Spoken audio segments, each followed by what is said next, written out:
So hi! Welcome and welcome back to my YouTube channel, and for today's tutorial, ituturo ko sa inyo kung paano nga ba mag-update ng BlockBlast. But first, kindly subscribe to my channel and don't forget to hit the subscribe button and the bell to notify you for my new updates. And if you want to learn more, just keep on watching and let's start.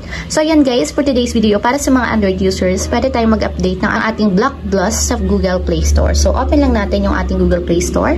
And then pagka-open guys, itap lang natin yung search or pumunta lang tayo sa search bar. Then i-type natin dito yung BlockBlast. So ayan guys, open lang natin yung app. And then kung hindi pa updated guys yung inyong BlockBlast, ganito yung nakalagay sa inyong update.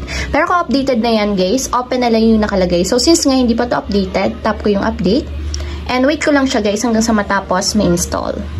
So ayan guys, after ma-install, tap natin yung play para directly mapunta tayo sa pinakang application. And kung makikita nyo guys, may difference na siya kasi nga updated na yung ating BlockBlast app.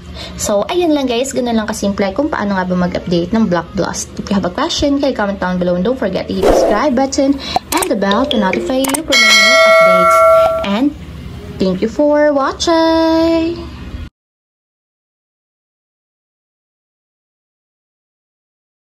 Living life, every day, late at night, not okay.